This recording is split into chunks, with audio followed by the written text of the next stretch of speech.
Welcome, guys. This is more Script Camp. We are here today with writing fantasy TV shows. And this is actually the first time we have done this topic. We've never done this one before partially because fantasy TV is such a sort of hard to pin down thing. Like, it's sort of almost entirely oriented around these big adaptations and huge IP and stuff like this. So writing fantasy TV shows is not always something that people who are breaking into screenwriting, like, it doesn't always make the most sense for them to do, because it's like, we should pick a show that's more likely to be made, or things like that.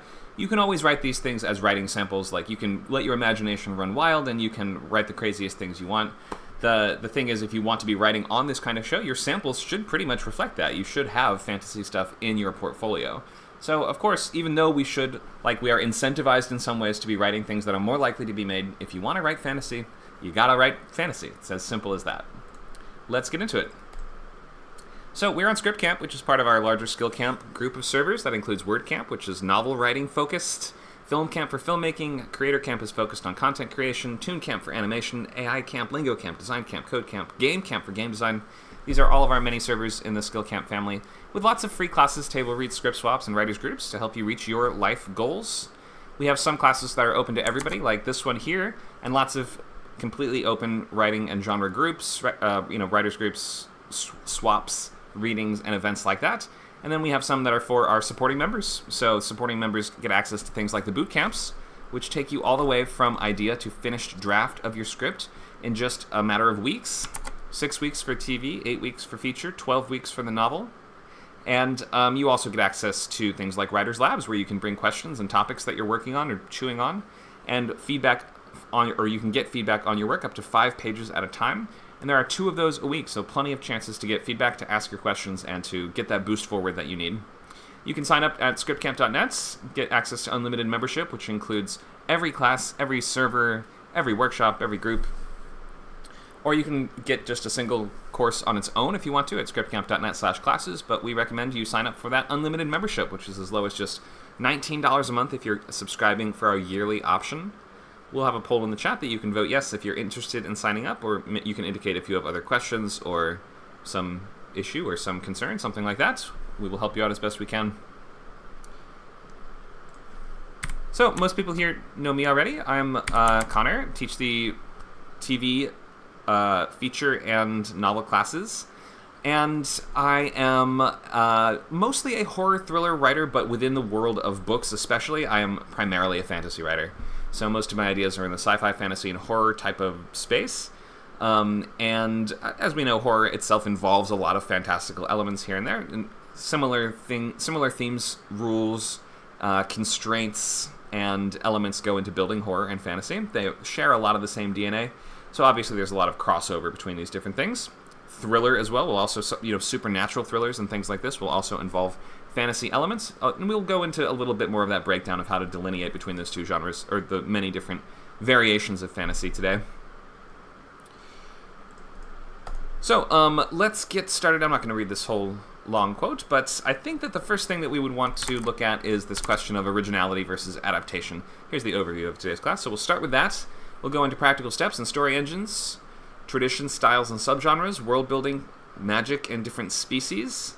And we will finish up with picture prompts. These are pictures that we show that you can come up with an idea for a fantasy TV show based around that picture or inspired by that picture on the spot. And then the rest of the group can throw you some curveballs, like let's reimagine it in a slightly different subgenre or something like this. It's fun to just take the first thing that comes to your head and then adjust and modify it based on variables that lead to new creative avenues. Let's get going. So, to begin with, maybe we often start with this question, just what are some of your favorite fantasy shows? What makes a good fantasy show, and why? What do you guys like? What would you like to see more of? What do you think needs a comeback or needs an adaptation? This would be a fine spot to just speak up and tell us what are some of your favorite shows and why. Maybe I'll get started and then I can call on folks, or you can speak up in the chat. You can use the text chat by clicking on the white word bubble that is on the Classroom channel, and it says Open Chat. You can use that text, or if you're watching on Twitter, YouTube, Twitch, or one of our other sites, we can usually see your comments. It just takes like a few extra minutes for them to show up sometimes. But in any case, I'll get started. So for me, I I started with a lot of fantasy shows as a kid. A lot of my favorite shows had heavy fantasy elements in them. Things like Samurai Jack or Powerpuff Girls or things like this. Like many cartoons feature fantastical tropes all the time. There's less of a divide between reality and fantasy when you're a kid, and so we see kid-focused media, I think, featuring a lot of magical stuff. And that extended into my interest in things like Dungeons & Dragons from a very young age. And I was, to the extent that I was even a pro game master as my main job for a couple years here, my first 2 years here in LA. And a delivery driver, but I guess between those two. And so some of my favorites were also things like Adventure Time, Pushing Daisies. I really like the sort of concrete rules of Pushing Daisies and the way that that leads to dramatic and interesting situations. And also just the amount of plot that they're able to cover in any individual episode. It was always kind of astounding how we have sometimes several different interlinked mysteries, all that are tied together by the same investigator, looking into them and connecting them and finding out that they're, in fact, more connected than we thought. It almost has that kind of neo-noir crime-solving element to it, but in this very whimsical, fantastical world with people coming back to life from the dead and all these kind of wonderful Tim Burton-esque things going on. So those are a couple of my favorite fantasy shows, and why. I think, we love fantasy TV because it allows us to dive very deeply into exploring a different worlds. That's a huge draw of fantasy TV, so we like to see, as a kid, some of my other favorite shows were things like Lost and Battlestar Galactica, which both also are primarily sci-fi, but feature fantasy elements and feature a really dense, interesting world. Sometimes with different species or different classifications of humans or things like this, which we can kind of explore in greater depth due to the fact that we have so much more time on TV. That's just one of the great strengths of TV in general, just the amount of time that you get. Okay, what are some of your guys' favorite fantasy shows and why? What do you think makes a great fantasy show?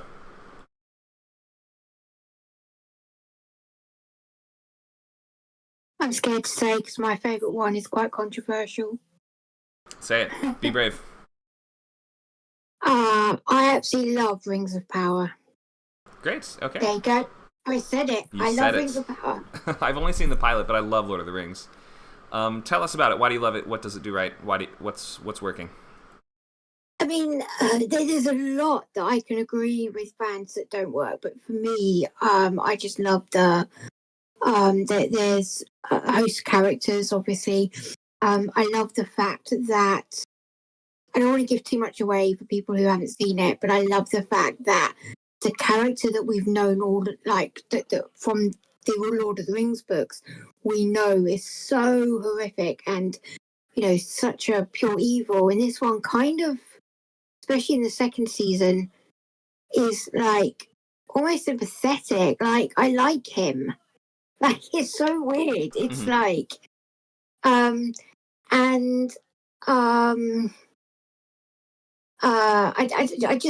enjoy it. It's a wholesome fantasy. I'm not really into like the likes of Lord of the Rings that are all like gruesome gore, death and sex. To me, I like the real wholesome, like there's danger, there's threats, there's fighting evil, but it's kind of about companionship and family and getting to know you and that kind of stuff. So I see. So you mean like themes that are rooted in like the softer side of humanity, where like love and compassion and things like this will always win the day, which is very much like at the root of Lord of the Rings. It's like the common courage of average people standing up against evil and things like this, as opposed to some other shows like Game of Thrones, which are kind of like, no, the most ruthless one just wins. Yeah, exactly. I like the idea that no matter how bad things, no matter how much dark times you live in, ultimately at the end, you know that good wins. Right, yes. The question is how. So it's a comfort in that. I totally get it. Thank you for that. I'm seeing in the chat we have some other suggestions. Luke says Penny Dreadful, Berserk, Twilight Zone, Castlevania. So we've got some anime in there, got some anthologies in there. Awesome. Somebody else, feel free to speak up. I like the urban fantasies. Great. All right. Like which one? So, A Discovery of Witches, True Blood, any of the Harry Potters, Buffy the Vampire Slayer, all those things that give us, a secondary world happening within conjunction of our own world, I think are always a lot of fun. I mean, I do like the epic stuff. I like Game of Thrones. that was just super well done. I'm also a D&D player, so there you have it. But that being said, I really love urban fantasy. I love the paranormal stuff. I'm where the fantasy and paranormal stuff kind of border one on the other. Even something that's a police procedural like Lucifer with a fantastical element appeals. Right. I plugged it too much during the horror TV class, but check out 30 Coins on HBO if you're into urban fantasy, kind of like cosmic horror type of stuff. 30 coins, you said? That's right. Yeah. You said 30 coins? Yes. Check it All out. right, I'm going to check that out. Yeah, for sure. It's on HBO Max if you have that one. In the US, at least. I don't know about other countries. Thank you for weighing in, everybody. I'm seeing in the chat also, even more from Luke, Dead Like Me, and Wednesday, Legend of the Seeker. Thank you guys for all these great suggestions of shows. Let's go ahead into this question of original versus adaptation. So most of the ones that we just listed now, most of these properties are adaptations because adaptations dominate the fantasy and sci-fi speculative TV and film kind of world. Why? Because they're super expensive. And in order to get something like that off the ground, usually producers and people on that side like to have this understanding that it will make its money back. And in order to make its money back, it's got to be hugely popular. And in order to be hugely popular, it would really help if it had a built-in fan base. And there are just lots of things to choose from, so why would they pick something original when they have so many sure bets that are just lying in trunks and chests all over the world? Things that have never actually been adapted yet. There's plenty of IP for them to draw from, and it's just not adapted as much as other IP. So there's plenty of IP out there. In any case, most shows are adapted. Mostly from books, nowadays from video games, comic books, and everything else. All the biggest ones are Rings of Power, Game of Thrones, The Witcher, His Dark Materials, Dead Boy Detectives, Agatha All Along, Constantine are all adapted from comic books or novels. And then we have, on the video game side, things like Castlevania as well. So we have lots of different sources to draw from. In terms of originals, they exist, but they're pretty rare. I named just 3 original fantasy shows. I think 2 of these are off the air. I think Chaos is still on, but in any case, I'm just trying to think in the past few years, what have been some original fantasy shows on the air? Chaos on Netflix, in which we sort of interpret the Greek gods as modern-day figures. Not terribly unsimilar from something like American Gods, but more like from the gods' POV. Carnival Row, which is on Amazon, and that is sort of a Victorian-adjacent kind of world, but gaslamp fantasy where we have fairies and witches and vampires and things like that all coexisting together. And then we have Disenchantment, which was a sort of a pastiche parody-type cartoon of high fantasy media, but in any case, it was an original franchise. That was on Netflix from, I think, 2018 to 2022 or 23. So you might want to think, if I'm trying to get a show actually off the ground as opposed to just writing one for the fun of it, you might look at public domain properties or story spaces that make great fantasy shows. Let's think, for instance, of some story space that would work really well. Mythology, I think we've seen again and again, drawn from, I mentioned that show Chaos. There was another, I think, was it called Blood of Hades or Blood of Zeus on Netflix, which was sort of an anime interpretation of mythology as well. We've got a new God of War show based on the video game in development now for the 3rd time with the 3rd different showrunner, I think. But in any case, you can see how that's drawing from, again, the world of mythology or biblical, the sort of biblical spaces. These make for great places to adapt. And it's open and available to everyone. So it still feels like it has that name recognition to it. Or think also in things along the lines of stuff like, Arthurian legend, fairy tales like Grimm, or what was it called? Tell Me a Story. Shows like this that are drawing from things in the public consciousness, or what's it called? Ghost stories or urban legends or things like this also make good story space for IP. What do you guys think? What are some good story spaces that haven't been adapted as much? Can I ask a question about that with the original stuff? Sure. Would you say it's... I'm thinking about original stuff I've watched. There's things like Gravity Falls, Adventure Time. They're all sort of in that kids space and usually animated because I guess it's cheaper. Would you say there's more chance of being able to sell an original one if you're more kind of pitching it as animated that may be cheaper to produce? Well, animation is not necessarily cheaper to produce than live action, but I would agree that, yeah, you do have a better chance of getting a fantasy show made if it is animated. And that's just Sorry, because... let me rephrase that. Cheaper to produce within the fantasy genre. Oh, yeah. So compared to compared to other types of cartoons, it's equally expensive to draw fantasy as it is to draw people sitting around and talking, right? So within that world, it is comparatively cheaper to make fantasy in the animated medium for sure. So yeah, I think especially in the kid space, which you mentioned, a lot of fantasy is sort of more assumed going into it, or that veil between the realistic and fantastical is just assumed to be a little bit lesser. Like, there's this great question: is Calvin and Hobbes fantasy? And it's like, I don't know, not really, but so much of it takes place within the kid's imagination that it might as well be. Like Amazing World of Gumball, is that fantasy? I have not seen that. What is that one about? It's bizarre. It's about these 12-year-old boys living this life, but like one's a cat, one's a fish that was adopted and became their brother after they got him as a pet from this weird person who sells stuff. Mm-hmm. The mom's a cat, the dad's a rabbit, he's got a little sister, and then it starts to get really existential towards the end. So, like the last episode is their world's imploding because the animators have run out of paper to animate, and basically everything's kind of collapsing in on themselves. It's really bizarre. Okay. So, in that case, I think it depends on how fantastically the things in the world are treated. Like, something like BoJack Horseman also takes place in a world where everyone's an animal, but I don't think anyone would call it a fantasy show. Because it's pretty much treated with, like, it's like the animal people are almost just like interpretations of actual humans. More so than, like, occasionally there will be a throwaway joke. It's like, BoJack eats an apple or something like that, because horses like to eat, or eats a sugar cube or whatever, right?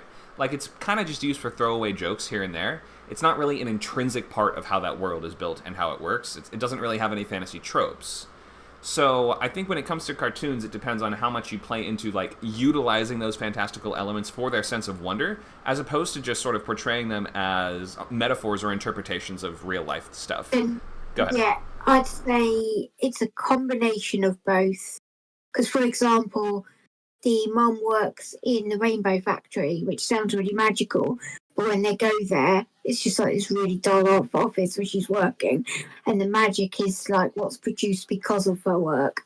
So it's kind of, but it plays on, like, there's some episodes where it's just a musical and everything comes to life, and where they find what they think is Father Christmas, and their parents are saying, "Oh, it's just a hobo on the street," and it turns out it is Father Christmas.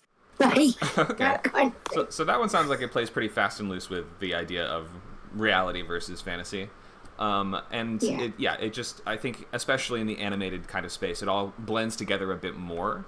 I would consider in the world of animated fantasy shows would be the ones that lean into the tropes more. That we have magic, we have elves and dwarves and different species interacting in a way that they are not just people with different suits on. Like, the different species actually matter, and there are fantastical rules at play. We would just lean into the tropes more with that capital F fantasy. I have a slide on that we'll get to in just a few. Thank you for the question, though. So you are in deciding which premise you want to pick and which show you want to write, you are incentivized to pick something that has that element of that kind of name recognition or something like this. I see some ideas in the chat. Some people are mentioning video games they think would make good adaptations, like Devil May Cry and Bayonetta. Yeah, I think there was a Devil May Cry cartoon at one point, or maybe it never got out of development. I can't actually remember. Adapting D&D campaigns. Yep, we've seen that a little bit. That actually that's an old tradition that goes back to. There's the most famous example of that, I believe. There's a Japanese novel series called Record of the Lodos War, or it might just be Record of Lodos War. There might not even be an article. But that is famously like a novel that is a series of adaptations of somebody's D&D campaigns. And if I remember correctly, Dragonlance novels were also inspired by the author's home campaigns. I have one that's been explored in video games a lot, but has not been explored in TV shows. Sure.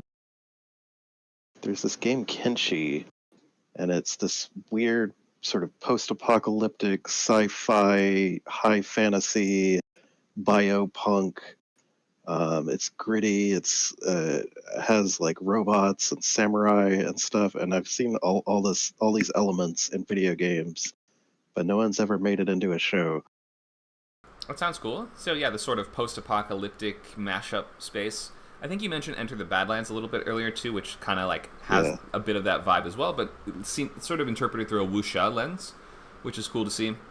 Adventure Time is also post-apocalyptic fantasy, which some people forget, but it takes place in this, scorched earth after a nuclear war, where seemingly, I don't know if that's what caused magic to return to the world, or if it just did after almost all of humanity was wiped out. But yeah, I think the sort of post-apocalyptic space has a lot of potential for the fantasy TV.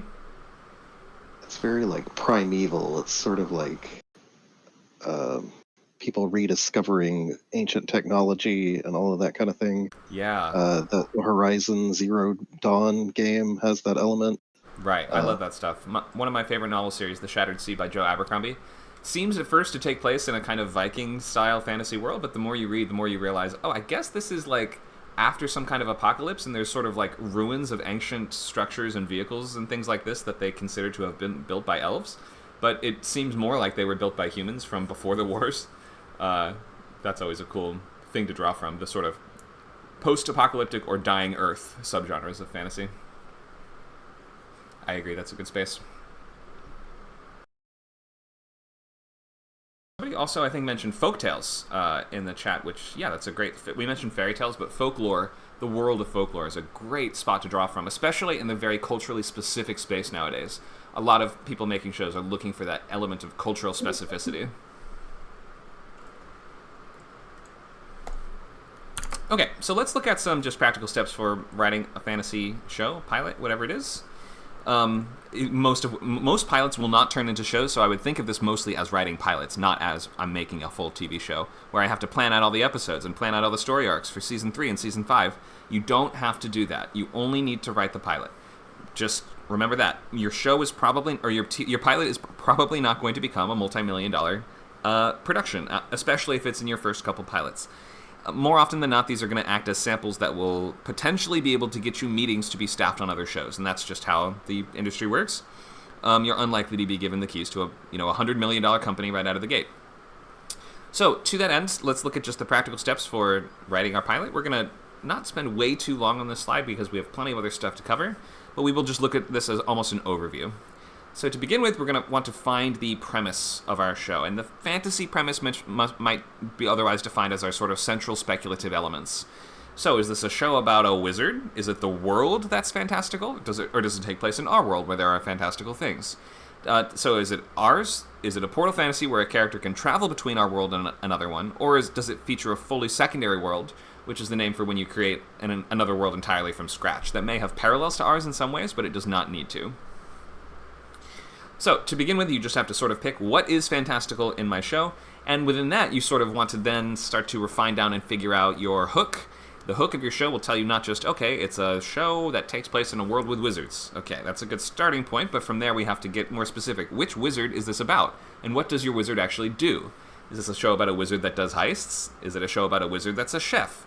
Is it a show about a wizard trying to become a ladies' man? You have to kind of find that element of focus within the world, and this is what novelists really struggle with sometimes, is portraying and packaging this in a simple to understand way, where more often than not, you don't want to say, it's like a vast saga of many different competing factions and families and thrones and countries who are all competing for the blank and the blank of the subsection of the Illyrian crystal, and we're like, what are you talking about?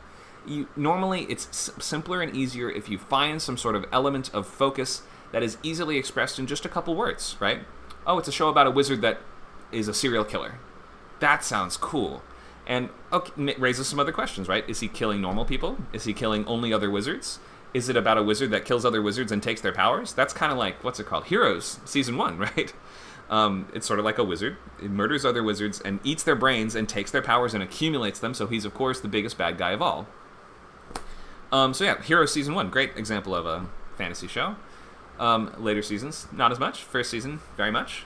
But, so you want to find that focus. even if you have a cool idea for a world on its own is not enough for a show. A world is the basis for a story engine and can factor into your story engine, but you need to find that idea, or like funnel down to that idea of who is doing what characters are doing what specific interesting thing that sort of tells me if I would like this show or not. Like, we want to find that specificity of action to the point where we can kind of narrow down what is the appeal of this and who would enjoy this. Is this a show about dragons trying to find love? Or is this a show about a bounty hunter that can travel through time? You know, you got to find the really simple way of usually just portraying it as like, it's about a blank, who does blank is a great place to start in terms of just cementing and solidifying that central hook. This isn't like writing novels where we can be like, well, it's a vast tapestry and there's so many stories within it, I don't even know where to start. Like, that's just not a good way to pitch in the screenwriting world. So, find your point of focus and specificity. Tell us it's about who doing what in what world. And that's going to help you build out your story engine. And of course, it's going to tie into your subgenre, because who and what your world is interested in and your narrative is interested in is going to affect the subgenre that you fit into and the specific tropes that you're going to be utilizing more. Some tropes make more sense to use in some worlds than others, and you can always, of course, mix them up and find different ways to make different tropes work. Maybe you turn some tropes on their heads, or maybe your entire world building is predicated on turning one or two tropes on their heads. You know, something like, a zombie that's actually the hero, like that show iZombie on CW. Something like this or you take like a traditionally villainous character and make them the hero, take a traditionally heroic character, turn them into the villain. That can make a good, interesting starting point in terms of just that basic hook and subgenre. So in finding the subgenre, you will find the sort of stuff that your characters will be doing, because in Sword and Sorcery, we're doing very different stuff than we're usually doing in like a historical romance, for instance. And it'll help you find that direction and trajectory of character action. So all of that, all those things together we just mentioned will go towards building your story engine, which is not just one simple sentence that expresses. Your story engine's not just expressed in just one word or one sentence. It's like a combination of everything else that makes it feel like there is enough fuel here that will create more episodes that will last for many years. Or if it's a miniseries, it will last for about one whole season. And the story engine should be evident from your loglines. So the loglines are those sentences that express simply what is the show about. The pilot logline tells us what happens just in this very first chapter, whereas the series logline is telling us what is more happening in the grander arc of the show. What is the overall conflict, or in the terms of a status quo show, where we reset to 0 every week, it's going to be more like, what are the types of conflicts that are going to be continually generated in this interesting world that will act as that springboard or that source, that wellspring of many different types of conflict, one type of conflict, but many different specific conflicts within that type. So you've got your log lines nailed down. From there, you have to work on your cast list, your list of recurring characters. That's going to be major, minor. Major is going to be characters that will be in future episodes, and minor are characters that would only be in your pilot. So that's how I usually kind of distinguish them.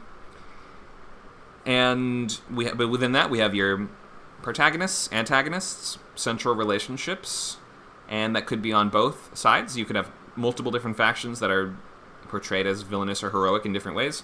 Protagonist or antagonist does not necessarily tie into these paradigms of hero or villain.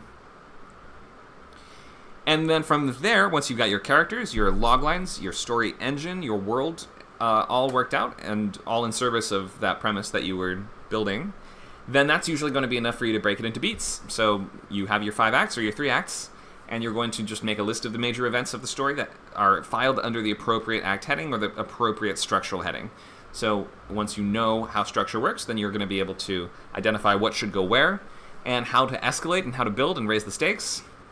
And you can kind of map that out in your story beats in a pretty simple way that leaves some things out. It doesn't have to include absolutely everything. And then from there, once you go into beats, you can go to one-sheets or you can go directly to cards. I recommend a one-sheet nowadays. I've started adding it and including it in the past few boot camps just because it's something you have to write so many of and there's so little practice or education that goes into it. But a one-sheet is just a one single-page summary of the story written plain text prose that goes through the major story moments and tells us the whole thing from beginning to end. And then a scene card outline is going to be even more specific than that. That's going to be breaking out where every scene starts and ends. It will include, so the page numbers, page 1 to 2, this scene, page 2 to 3, this scene. And then it's also going to summarize what happens in those scenes. So about a paragraph each Tells us whose scene is it, what are they trying to do, what's standing in the way, what tactic do they use to overcome it, what happens, do they succeed or fail, and how do we transition to the next moment, what is the impact on the character. That's usually the basic info that scene cards are going to cover. And then from there, once you have all that pre-writing done, that usually takes your first 3 weeks, you'll go into pages. Going to pages means you actually start writing within your screenwriting software, which you can now download at that point. You don't have to download screenwriting software up until you have all your outline done. But in any case, I'd recommend Writer Duet or Arc Studio. And you are going to be starting pages using your scene cards as your guide, marking them up as you complete them, and keeping track of your progress all the way up until you get to the end. Only 25 easy steps and 10 easy payments of $59.99. You can see there's a lot that goes into this. It's not an easy thing to do, and even professionals struggle to write a strong pilot. It's very hard to balance all these different factors and to tell a story that is fundamentally incomplete, which a pilot is fundamentally an incomplete story because you are promising there's more of this, and at the same time, it feels as satisfying as a complete story would. So it has elements of a complete story, but not all of them. It doesn't have a sense of full closure, and in fact must keep some of those threads open to feel like there is more route to go down, there is more show, there is something after this. So it's tricky. Very, very, very difficult to write a pilot that fulfills all of the requirements, spins all the plates, and catches them at the end that you need to, leaves us feeling satisfied, but also like we can't wait to have more. Tough stuff, but writing is hard. Let's look at just recap basics of premise versus status quo. Premise shows are more like a long movie where we need to watch them in order, and each episode is a chapter of that longer story, and the characters are going to change more drastically over the course of many seasons. Meanwhile, status quo shows, this continuity format means that each episode resets characters back to the status quo, the way things were. You can tune into any episode, any season, and still follow the general story. The characters don't change as much, or not at all. Most cartoons, most sitcoms, and most procedurals fit into the status quo space.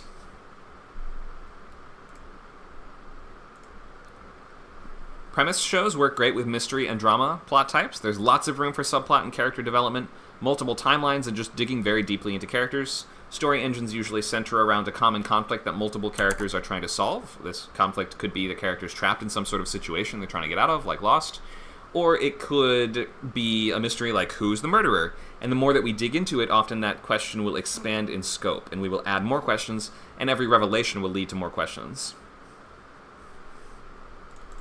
Status quo, stakes either are lower, or we can do a hard reset where the dead characters are somehow alive again every episode. I mentioned last time in our horror class, Courage the Cowardly Dog was my example of, sometimes Eustace gets turned into a chicken or roasted alive or evaporated or something, but he's back next episode, and we don't really question why. Usually this works better in comedic or animated just because of the Western world's understanding of how those genres work. And the story engines are often going to be centered on some central location that provides unlimited mysteries, threats, or adventures. Something like Adventure Time's Land of Oo is a place that there's always something interesting happening. And our characters, they can be kind of anywhere in the world at the start of any episode because the expectation is they're almost like questing knights. They're looking around for stuff to do. They're looking for princesses to rescue, treasure to find. Essentially, they're playing it like people play a video game.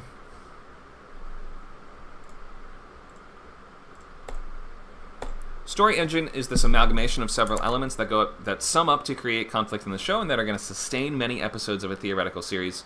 It should be pretty clear how this is working from your series logline. Ultimately, this is going to fuse your characters, story world, and situation together to continually generate recurring conflict, and potentially hundreds of hours of TV. So you're going to want to ask this question, what's unique about the characters? What do they want, and why do we want to watch them try to get it? What's the world of the show, which is a huge part of fantasy TV? Who are the types of people or non-people inhabiting this world? How do new people intersect with those main characters? So the characters that we're just introducing in the pilot, how do they fit in or not fit in, or clash or collide with the characters that have already been in that world? Often if you have that sort of newbie, newcomer type of character that's being introduced, like the Portal Kid going into Narnia or something like this, then you have a character that is on the same page as the audience that needs to be introduced to this sort of new fantastical stuff. Or it could be like Carnival Row, where you just drop us right in the middle of it and we're just left to sink or swim and figure out the dynamics of the world as we go through it. Some things that might make good story engine elements. Profession is often a good place to start, especially if we even have this list of like jump starts that are like, I solve crimes related to X premise for a living, or I'm a lawyer for X, or I'm a doctor for X. Domestic servants or aristocrats or teachers or students or bosses or employees or mentors or apprentices. Any of these things can just make great professions that are a good jumping off point for your fantasy show, regardless of if the characters ultimately, like, their actions that they do even necessarily connect to what their profession is, or sometimes they can contrast what their profession is. Think of something like Pushing Daisies. He's a pie maker, but it's not like a pie of the week show exactly. It's more like a crime of the week show. But the fact that he works at the pie shop is like, it still factors in as a centralizing element to the show. It's just not like, he's not a detective, he's an amateur detective that is a pie maker, right? So in a cozy detective kind of space, usually we have characters that are brought together by something else, by the book club that they're in, or by the I don't know, they all drink mimosas in their lawn chairs, and because they all hang out, they solve mysteries. Something like that is just really common in the cozy kind of space. Unifying goals or problems are great, and really common as well. These will be everything from your Dark Lord is trying to start the apocalypse, to rivalries or wars, arguments, alliances, coping with incarceration or workplace settings, battles for power or control of businesses or kingdoms or institutions. All these can become unifying goals or problems, and they can be zero-sum games, or they can not be. The difference being that zero-sum game means that only one person can win. You know, in the Game of Thrones, you win or you die. Or it can be the sort of thing where multiple characters could potentially win or team up in different configurations. Obviously, in the Game of Thrones, your cabinet comes with you, so it's not necessarily only one person can win, but only one person can sit the Iron Throne, as we know. Problems with high school or college settings. A lot of shows, I've often warned about these just because the story engine can be tricky, but they can work well for especially animated. And in the fantasy world, like, it makes for great sort of portal settings, or perhaps you are in a school or college setting that is already in a fantastical world, like Harry Potter kind of stuff. Can work well also. People love educational settings where people have to learn about the magic or whatever alongside the characters. Just, it's evergreen. Shows about families, you can ask questions like, how do they intervene in each other people's lives or each other's lives? How does the show continue to pull in new characters into their stories? And you could take the Modern Family approach, which is where it's primarily going to be through relationships, or it might be like The Office, where it's primarily through jobs that they do, or something like this. Or you might look at a family of doctors that every week they have a new patient or some medical crisis they need to deal with, so that most of the new characters are going to be experts in the fields. Or we might be dealing with spies or gangs or something like this. In any case, if you do that family kind of show, it helps to combine that family drama with some sort of other story element, like, think of a show like Sons of Anarchy, where it's like, this is a family, but they're also a gang, or this motorcycle gang, which kind of gives them more reason to hang out beyond just, well, we're related, so we have to.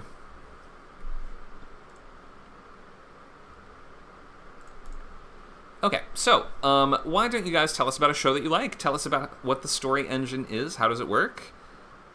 How do the character dynamics work together to create conflict? What is the larger unifying problem or unifying profession that the characters are dealing with? What brings them together and keeps them together?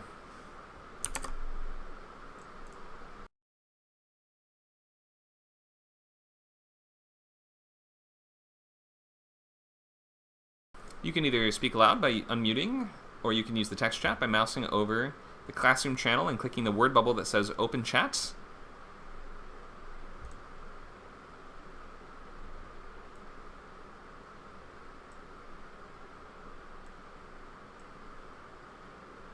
I will call in a volunteer in just a second.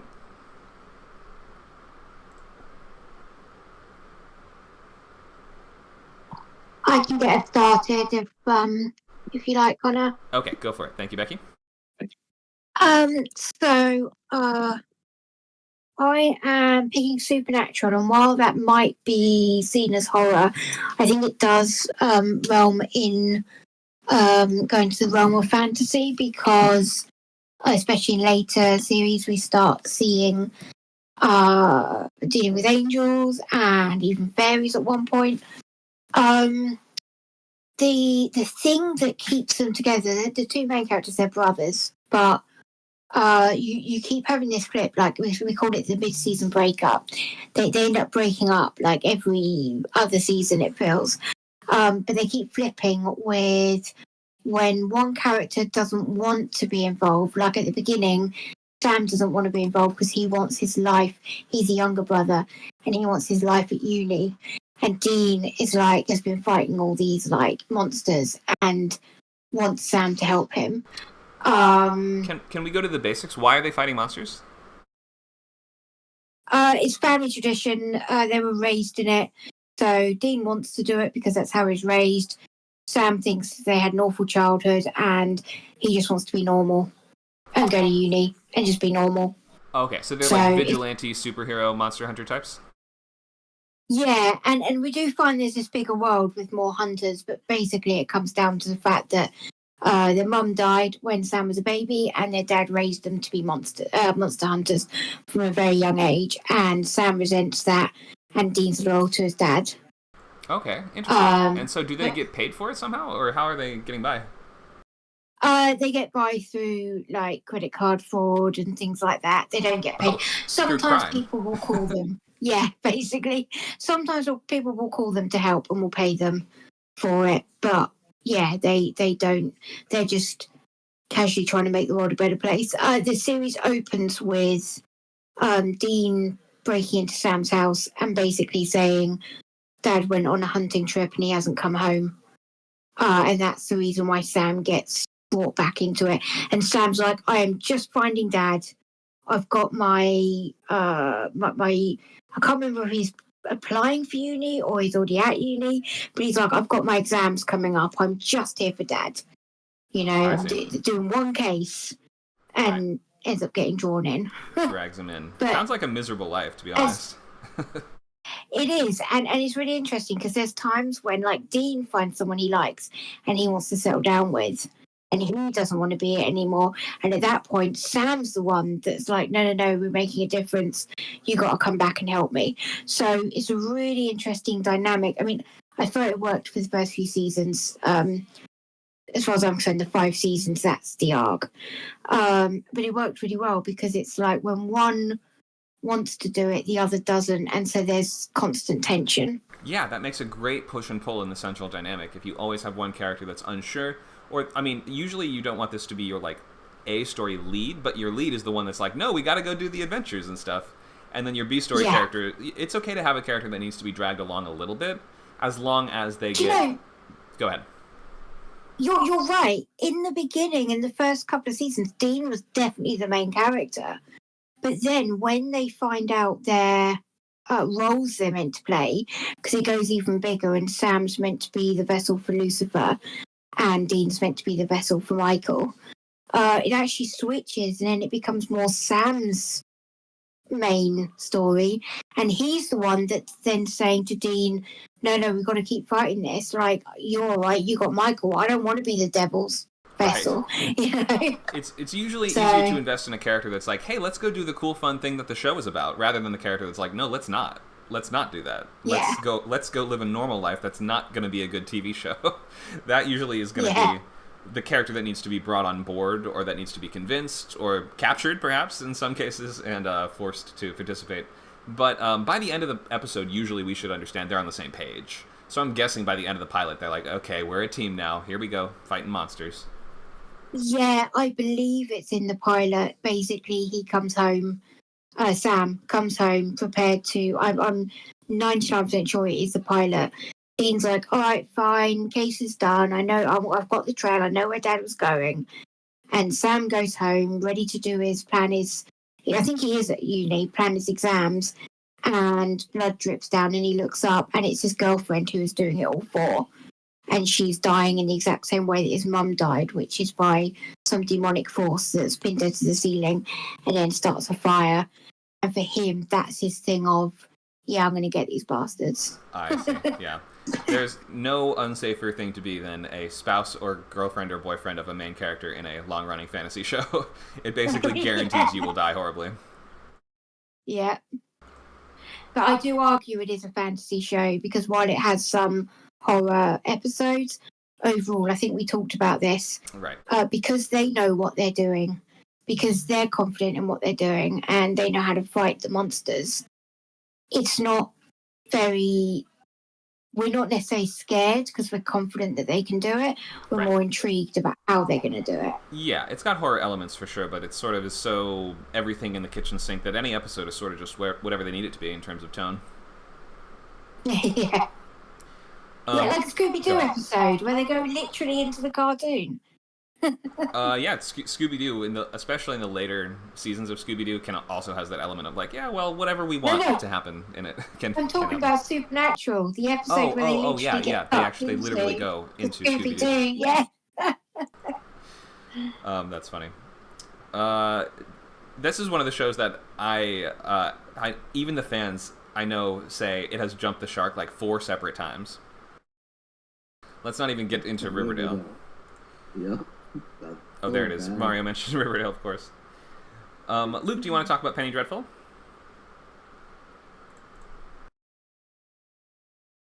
I can try. Go for it. Basically what I wrote here. So you throw all these famous supernatural figures from literature, Victorian literature, together. You have Dr. Frankenstein, you have his monster, who's a bit like Phantom of the Opera, weirdly. You have Dorian Gray, you have the werewolf, and then the psychic, demon-tormented sorceress is the main character, who's sort of an original character to hang all these other relationships on. And it's all just about a mystery, this big overarching mystery involving like Dracula and witches and that kind of thing. But it's really just about who's fooling around with who and who's going to kill who, that kind of thing. Just lots of sex and violence, basically. Yeah, we've got some soapy stuff. We've also got that big... Isn't Dracula the big bad? Isn't he like the sort of main villain? Yeah. Right. Spoilers. Sorry. We do have... we have the central villain, the unifying problem. And then you have, your cast of characters. It's basically Van Helsing or League of Extraordinary Gentlemen, where we can sort of draw them from public domain gothic horror stuff. It's like public domain gothic horror superhero team up, essentially. Yeah. It's pretty apt. Except for our two leads, these two who are both originals, I think. Eva Green's character and, is it Charlie Hunnam, this guy? Yeah, but he's basically the Wolfman, like, let's be real. Oh, is he the... yeah, that's right, okay. But to begin with, he's sort of just like, cool bounty hunter guy. Yeah, Wild West man. Guy with gun guy, I guess you could call him to start. Yeah. So we have unifying problem and sort of unifying profession in that they're all trying to oppose and kill the forces of Dracula's evil. Much like in Castlevania. And there's lots of betrayal and... sexiness. I don't know. Just, of course. Something about the gothic world is surprisingly horny, or maybe not surprising. It just is. Like, but I guess for all the extravagant dresses and things like this, and all the prim and proper society, people like those shows to get down and dirty, and they often do. So we're talking about the engine of shows. Hopefully it's clear what we mean here. How about, excuse me, and how it's about more than just any one element. It's a combination of all elements, and how these things work together to unify your characters in terms of objective, problem, and other bonds that are going to keep them together and keep them from just going their separate ways and saying, okay, the show's over, we all go home and do our own thing. It's what makes it feel like more than a series of separate, disconnected situations, and it makes it feel like a unified situation. It feels like a coherent situation in which every episode will congruently lead to the next thing, and it will build logically to some sort of culmination of that unifying problem. Okay, let's look at some new slides. So, to begin with, we've mentioned this a little bit. Fantasy's kind of everywhere. Fantastical elements, which are things that are not possible and will never be. That's the distinction from sci-fi elements, which are things that are not possible now, but could theoretically maybe be one day. They appear in many ways throughout all media, from Bugs Bunny, pulling out a giant hammer from behind his back, to The Conjuring, which is essentially urban fantasy after the second movie, where, like, the third movie is just like, this is just supernatural now. We've gone from this being The Exorcist to this having, like, ghost samurai and stuff like this. Like, we're just in a ridiculous world after the second movie. Many other franchises and genres sample from this palette. Capital F Fantasy, though, is going to lean more heavily onto tropes and make these elements more foundational to the world. They're going to involve more world building, whether it's secondary world, portal, or modified reality. They're going to involve more magic, alternate species, creatures, and things will not be portrayed as metaphors. They are intrinsic aspects of how this world and story work. Castlevania, for instance, is a story that the opening scene is a demon army descends on a village and rips everyone in the village to shreds. It involves demon armies, vampire lords, and wizards summoning swarms of daggers to shoot at each other in every single episode. That's fantasy with a capital F.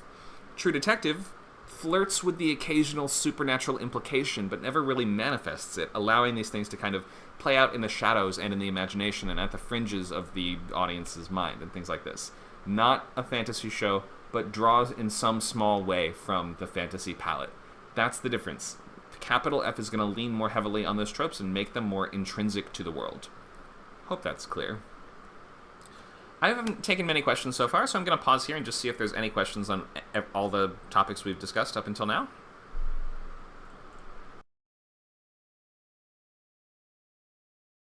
Besides high school, is there anything you should not do in a fantasy pilot, typically? Anything you should not do in a fantasy pilot? What's wrong with high school? Well, there's nothing wrong with high school. It just comes with some considerations and concerns. I mean, yeah. I guess I wouldn't say there's anything that you necessarily that there's no subject matter. Go ahead. I say for writing for kids, having a school setting is kind of crucial. Yeah, well, I mean, that's all just caveats. kids' lives. Yeah. Yeah. One thing I would suggest is sort of maybe just a space where some people sort of steer wrong, and I would say it's over-fantasization of the real world to the extent where it feels like people don't matter anymore. And the example I'm going to draw from is actually from Percy Jackson. So in the Percy Jackson books, we come to realize that every important person throughout history was an immortal demigod of some kind, to the extent that, like, Hitler was a demigod of some kind, and, like, almost every world leader was some kind of demigod. And things like this that just make it feel like, oh, so people can never do great things? Like, in order to do great things, you have to be a chosen one? And it just removes some of that agency from and importance of humanity. So I think over-aggrandizing the fantasy elements into your show where it feels like nothing important or cool or interesting can happen unless it's tied to those, that is a mistake in fantasy writing. Okay. Besides that, in terms of like subject matter or settings, I don't think there's anything that's strictly off limits. If you're exploring real-world parallels, like you're doing a fantasy show about the Holocaust or something like that, you should be more sensitive. But then again, we mentioned in a few classes ago, X-Men opens during the Holocaust, so you can totally do it. I guess there are some limits that are just endemic to TV shows in general. Like, you don't want to do a show about a cat unless it's animated, for example. Yeah, or it can talk, maybe, or... Sabrina the Teenage Witch had a cat that was just portrayed by a puppet, didn't they? Puppet cat, yeah. Yeah. So, yeah, I would say... What about Lassie? Go ahead.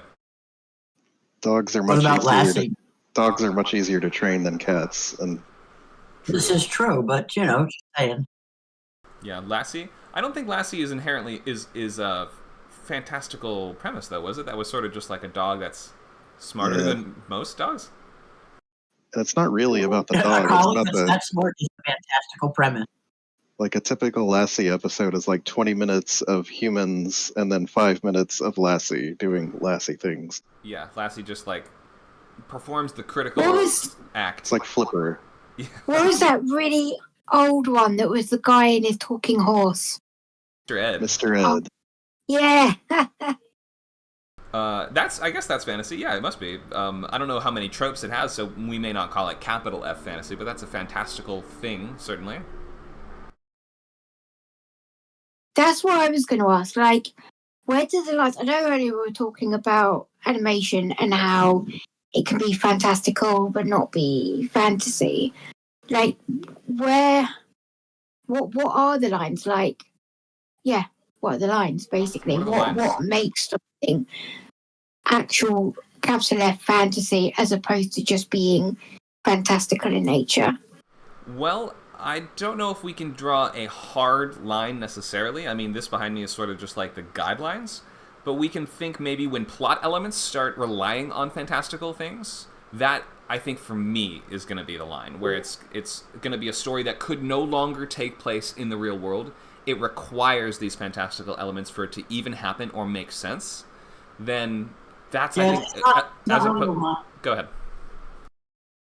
To say it's not really a line so much as a web, and if the web says super pig, then you know you're in a fantasy. Okay, is this a Charlotte's Web reference? Super pig. Charlotte's Web. Okay, he is. So I'm sorry about that. I apologize. No, Charlotte's Web is a good example of fantasy too, because it's not just a metaphor. The spider is literally writing words in the web that the people can understand. So it's sort of almost like there's an underground world of animals that are smarter than they let on. That it's almost like Toy Story. Charlotte's Web is sort of like Toy Story, but with animals, like at the barnyard. So I know it's not TV show, it's film, but like Babe, the pig that herds the sheep. A pig that herds sheep. I've never heard of this. Babe. Oh, Babe. Oh, Yes, Babe. I do know Babe. I forgot that he herded sheep, but yeah. For vegetarian, for creating a generation of vegetarians. Yeah. Oh, I'm you. Right. So that would be that one. I can't remember. Do the animals communicate with the people on some sort of level where they understand each other? I don't think so. I think they just communicate with each other. Okay. So to me, that one is a little bit different. Please don't eat me. But there is there is the whole thing of that the farmer notices Babe's ability and puts him in for a sheep herding dog role and wins. Like, that's very fantastical. I guess. You don't think that could ever happen? No. Why not? Aren't pigs pretty smart? It's a dog sheep herding thing. Like, dogs herd sheep. Aren't pigs pretty smart and trainable, though? Yeah, but not, like, they wouldn't be allowed to be entered into that sort of competition, and they wouldn't herd sheep. You mean like that's the whole point. Per the rules, or per their actual biological capabilities? Dogs herd sheep because they scare them into like that. That's the whole point of the story. Is that the reason Babe can do it is because he's given the secret code to make the sheep respect him. Oh, okay. That does sort of push it a little bit out of the world of possibility. But I would think that he tries to do it like a dog and gets kicked. He tries to bite the sheep and scare them, and they kick him. Oh, okay. Yeah. So I think that to the world of talking animal stories, it's a bit of a blurred line at times. I think when the animals don't in any way actually showcase understanding of our interaction with the humans, then sometimes we can sort of just interpret that as metaphorically, this is what the animals are kind of like, quote, talking about. And in those cases, I think we're less on the fantastical side, whereas Charlotte's Web, it actually involves, no, they can understand the people and write in human language and stuff like this. They just choose not to because they're trying to hide it from us for some reason. That is, to me, more on the capital F fantasy side. But Talking Animals is sort of in that children's / fairy tale world where it gets kind of fuzzy, literally. Okay, so let's look at some different genres and subgenres. This picture is kind of blurry, actually, so maybe I will go to my own slide instead. But we're looking at low fantasy, urban, contemporary, dark, high, and epic. Maybe we'll look at this instead because this is a little clearer. So, low fantasy, I mean, it's tricky to nail down Game of Thrones because, like, House of the Dragon opens with a dragon flying in the sky and coming to land. And we see that the dragons are like a bigger part of that story from the very beginning, whereas Game of Thrones starts a little more low-key, and at least the first season is more about people talking in castle rooms than it is about dragons, magic, giant armies, or spells, but we still do open with, like, ice zombies and things like this. In any case, most people classify Game of Thrones as lower fantasy because the magic is less obvious and less an everyday part of the world.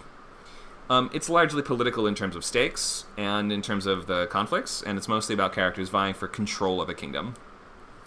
High fantasy, or epic fantasy, are going to be set in secondary worlds, and almost every time, unless there's maybe some counterexample, 99% they're going to be secondary worlds. They're going to feature huge stakes, often existential stakes related to the survival of that world, the reality, or of the kingdom, or things like this. They're going to feature lots of different characters in the cast, an ensemble that bands together to solve some unifying problem that almost always relates to some big evil that needs to be fought. And they are going to feature adventures and quests and lots of magic that can be part of everyday life. Different species, perhaps, of elves and dwarves and things like this. Rings of Power, Wheel of Time.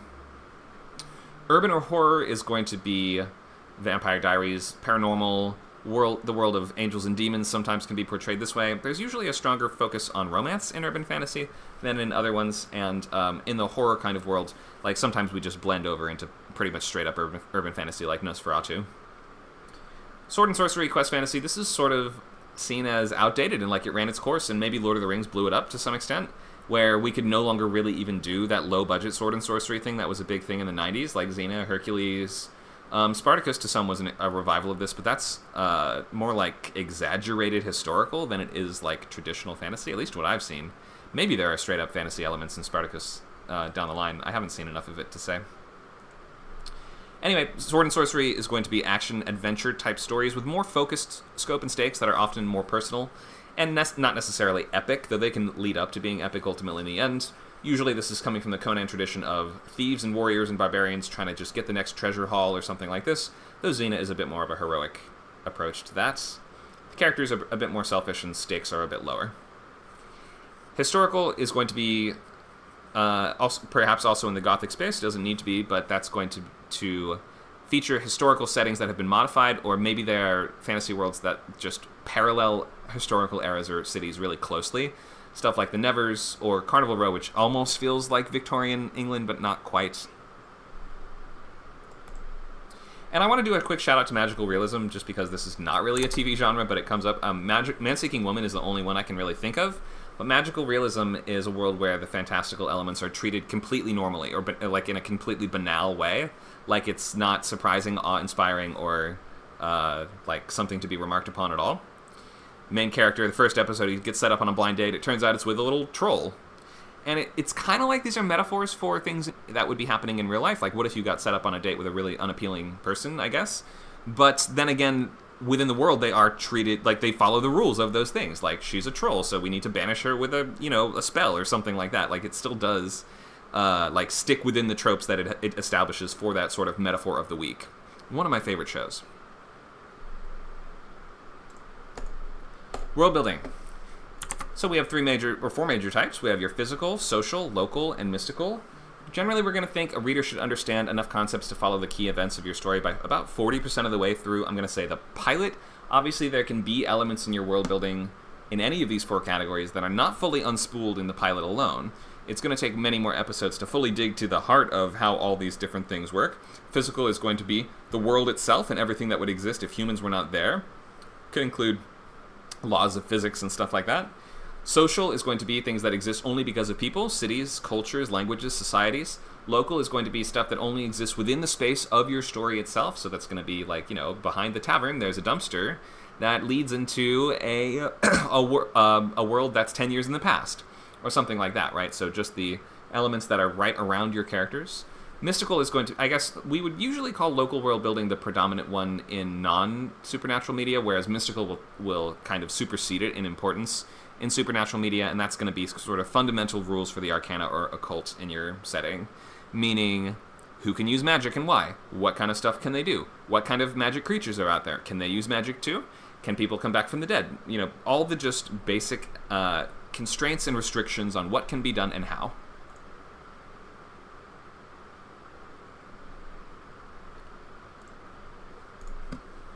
Some terms to know. Learning curve refers to how long it takes to fully understand the fantastical and secondary elements in your world. A steep learning curve means it takes longer and there are denser concepts to grasp, whereas a shallow learning or a gentler learning curve is going to be a show that we can come to understand quite quickly. We don't need to know that many things. If you have opening text that can cover everything we need to know, then you have a very shallow learning curve. Fluency refers to your characters or readers' ability to understand and utilize, or the character's ability to utilize, and the reader's ability to, or the reader's willingness to accept the characters utilizing those fantastical elements to solve problems. Because we will always accept, as viewers, we will accept characters getting out of sticky situations using fantastical speculative elements more if we understand those things in advance, and we don't feel like you're just adding new rules or making stuff up as you go along. Magic system refers to a series of rules that governs a non-real thing in your world. They govern how a supernatural element within your world works. Different systems might govern different types of magic in your same worlds. There might be several different linked systems with different levels of hardness versus softness, which we're about to get into. I think let's define some of those terms first, then we'll go into species and magic. So, hard versus soft. This refers to how defined the rules are and how explicitly the viewer, the audience, gets to understand those rules. And the characters, like the extent sometimes to which the characters themselves come to understand those rules. It could be that there is a very hard system in place that your characters just never really figure out that well. Or it could be a very soft system that doesn't even have rules that are written down at all. Or maybe they work differently for everybody. Or maybe they're based on things like whims or dreams, or things that don't have as many constraints written down. Hard magic is useful for stories where you want the audience to sort of be able to figure out how those problems will be solved in advance, or maybe even theorize, if they use this spell, they could definitely do it. Or soft magic is going to be more tuned towards worlds where we want to bask in the sense of wonder, where we want to sort of be on the same page as characters that are not fully coming to grasp how this works because it's so beyond human understanding or beyond their understanding that it just feels more special in a way. Hard magic does take a bit of the specialness out of it. It gives it this more video gamey scientific feel, whereas soft magic feels more mysterious. It's up to you where you draw those specific lines and which elements in your world are going to draw from hard or soft sources. Wellsprings refers to where does the magic come from. The kind of basic delineation of wellsprings, at least in D&D terms, is arcane versus divine. Perhaps there are I know for a fact there are many other systems, religions, and folk traditions that consider other wellsprings to be at the basis of this, but in the Western world, we can use this as a starting point. Divine means magic that comes from God or gods.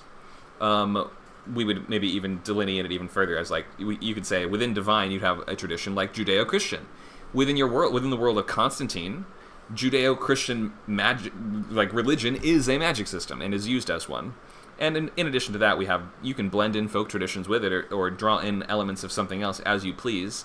But to begin with, magic as described as in the Bible, it's like priests can do miracles when they are given power by God or channeling the power of gods through them. Or Satan, perhaps. Satan also being an intrinsic element of Judeo-Christian divine magic systems.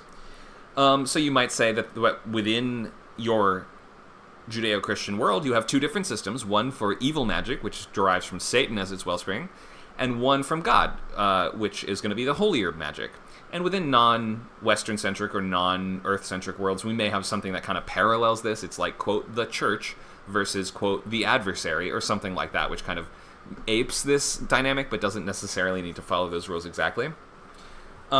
Something like a system from Garth Nix's Sabriel books kind of, in a weird way, does sync up with this arcane-divine dichotomy. Arcane, well, let me define that one first. Arcane being magic that essentially comes from the world itself, and the characters are tapping into it, bottling it, or hacking it for their own purposes.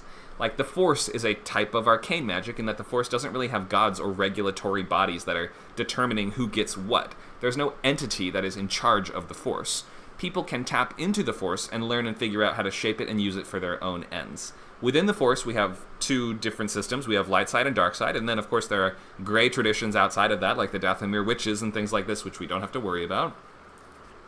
But in any case, all of it ultimately comes from the Force itself. Within your...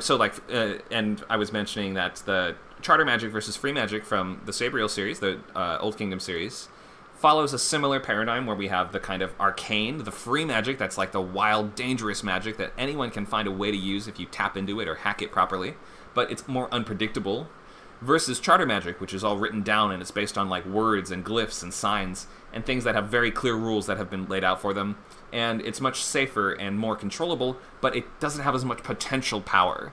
So one is a little bit safer to use versus one of them being, and one of them is more controlled versus more uncontrolled.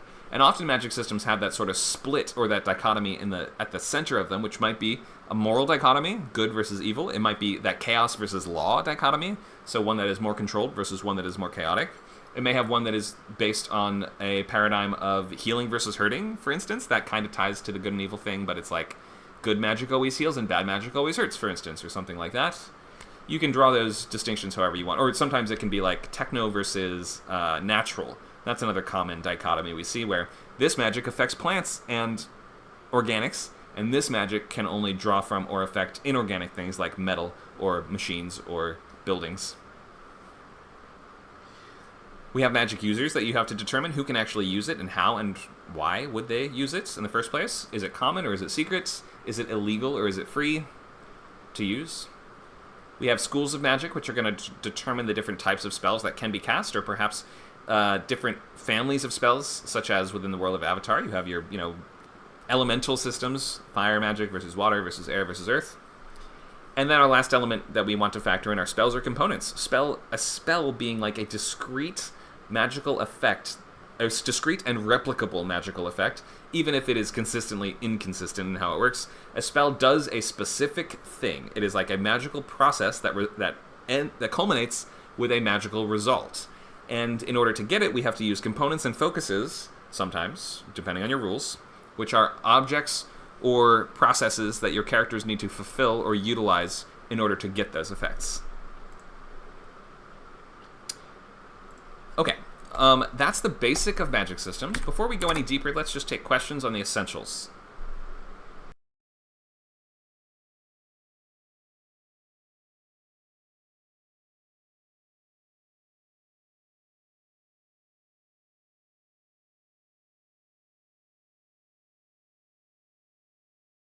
Okay, if there's no questions, we'll keep going. Oh, go ahead.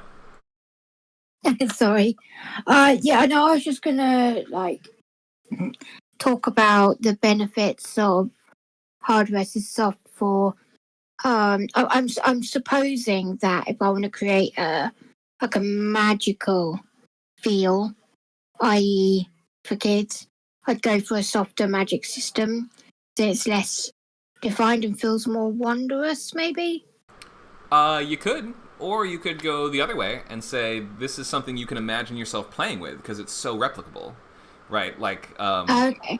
So yeah, in terms of age groups, like younger audiences usually can handle fewer rules and less complex rules, but you can still have rules, and with like having some rules allows the imagination sometimes to run wild. Like think of Harry Potter. Harry Potter is. I understand that between books the rules change and things like that.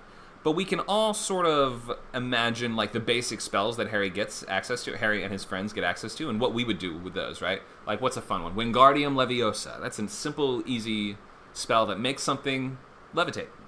Easy, right? It does the same thing every time. I suppose I feel like that's soft because you can replicate it, but there's no it's so hard.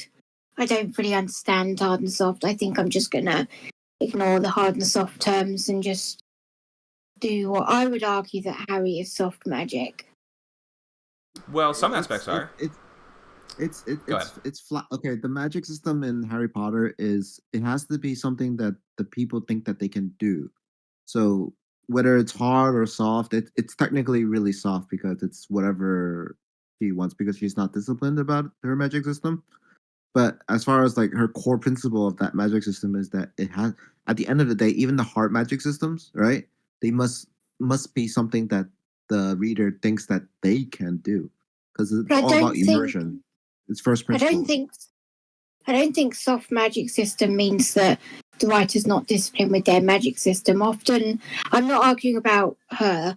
I'm just saying in general. Often, the writer knows it. Like Roald Dahl, his is very soft magic, but he knew how his worlds worked. Okay, yep, supposedly. Go ahead. So I understand that the reader, like the writer, should know what the system works, but then it's kind of like trust but verify. Like if I haven't ever seen the writer write a hard magic system, I don't think they have. Like it's like they're lazy, right? Like why would you do It's not lazy. I'm really against the soft magic system, so I'm being biased. I'm against change my thing. Hard magic I don't believe that they've actually completed the underlying core system because they don't need to. But when you're dealing with magic like dreams, like the BFG, dream capturing, you know? There's nothing hard about that. That's a non-tangible thing, and the giants go dream capturing, and it's like... Sure. Like, so let me constrain it to just, I think J.K. Rowling was lazy about it. Okay, I agree with that. Yeah, let's I not talk agree with about that. writers.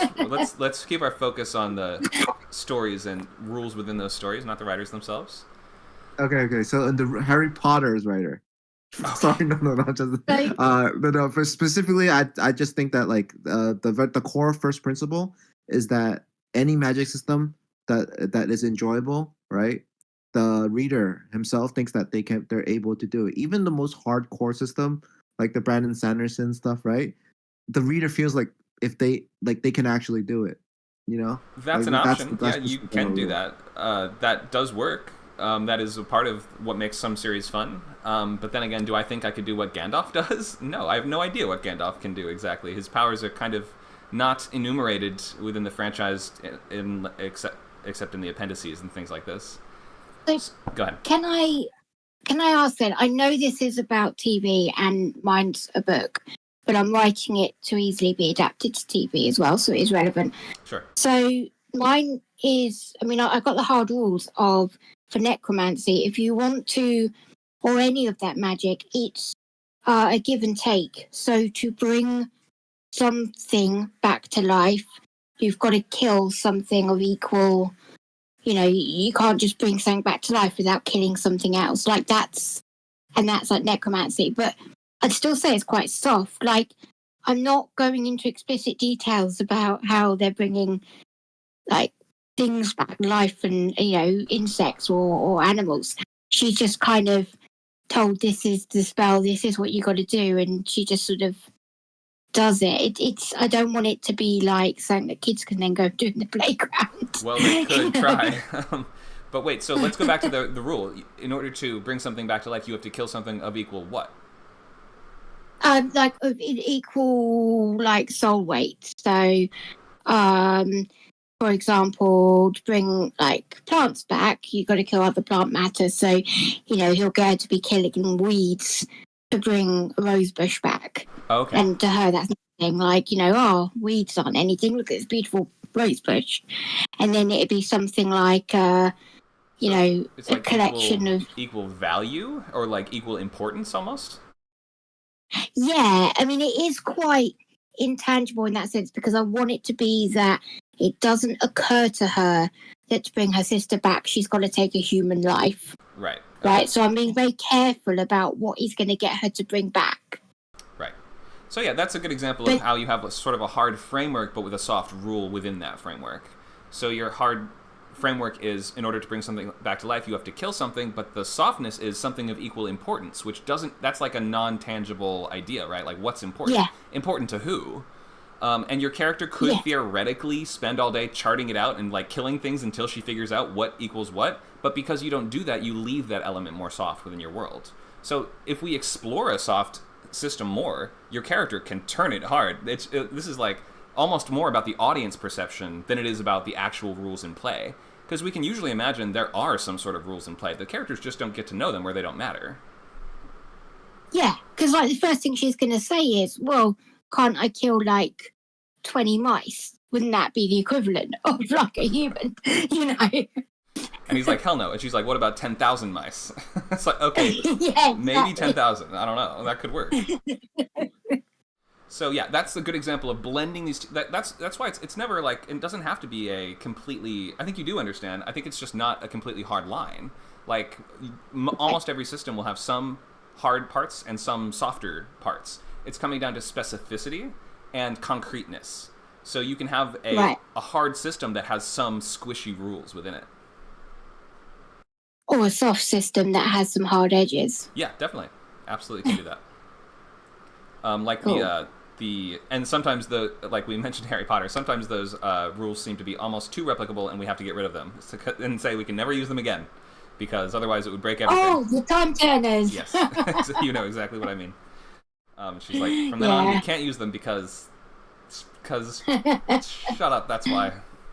Wait, why? Wait, why? Explain on that. I'm curious. The time turners. So in the third book, she introduced time turners that allows Hermione to go back an hour so that she can like do loads of lessons and everything. Right. And then suddenly she realised she was in a hole, because if they've got time turners, why couldn't Harry just use it to go like back and kill Voldemort before he killed his parents or things like that?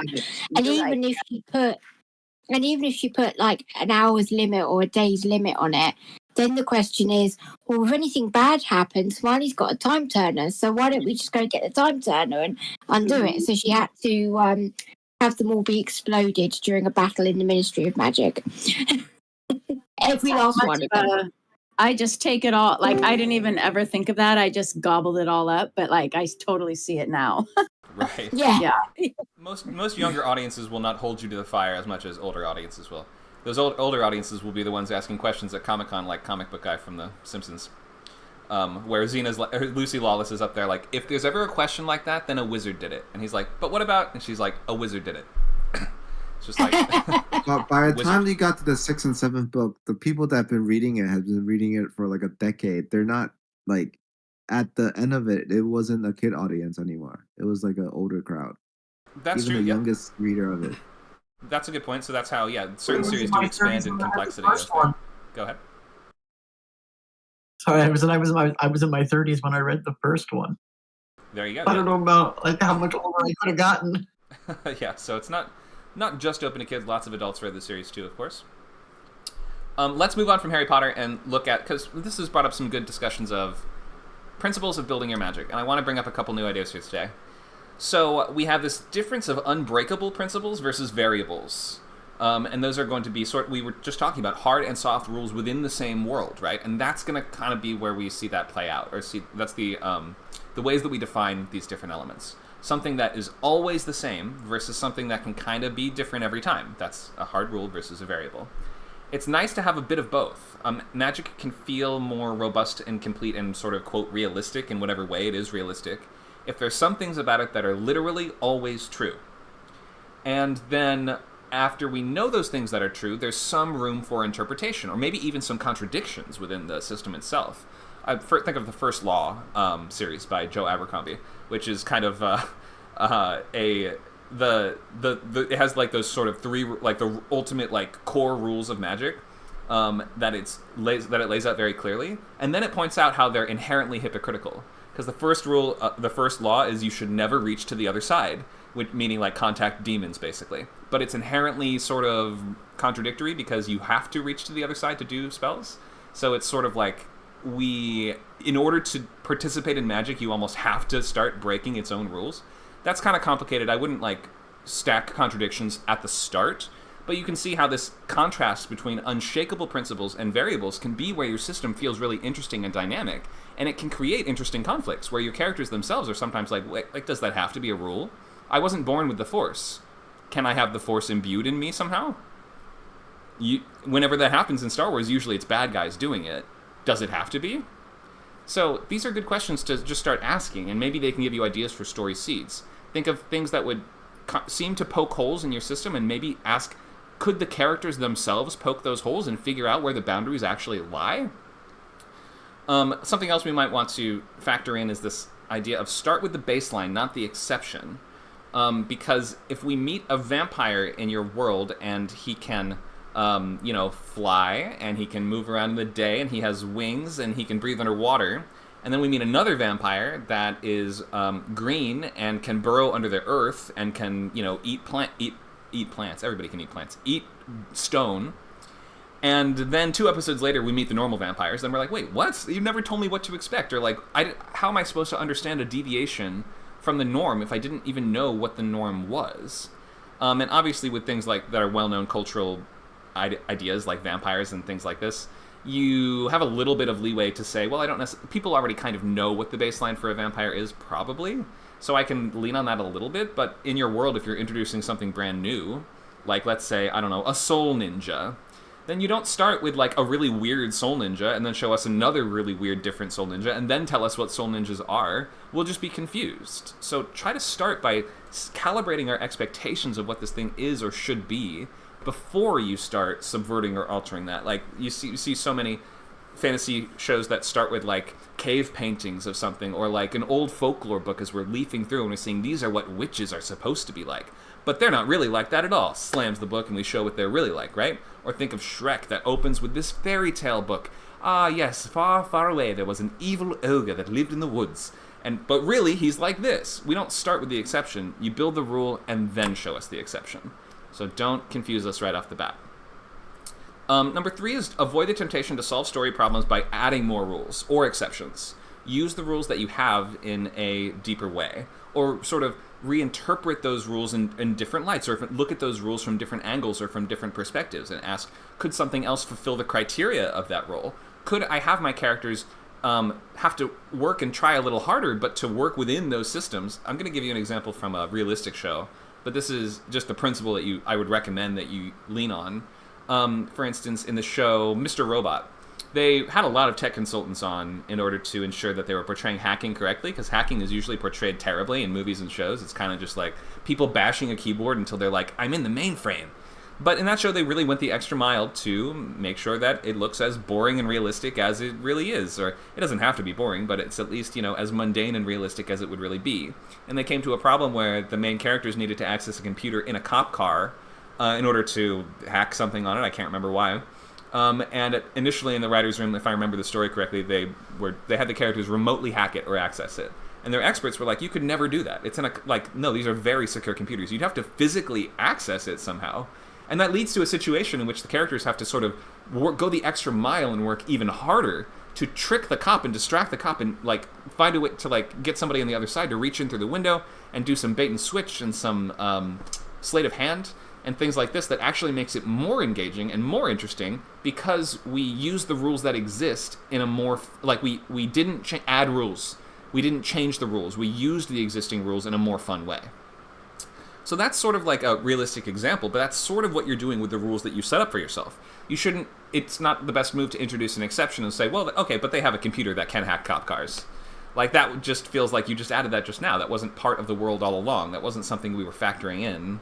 Whereas if you simply require your characters to work harder to follow the rules, it can lead you to cooler situations that feel more congruous or more congruent with the rest of the world as you have built it. So that's 3 of my big tips for thinking of magic systems for your pilots. Any questions on those ideas? Let's stay away from Harry Potter. I think that's too spicy.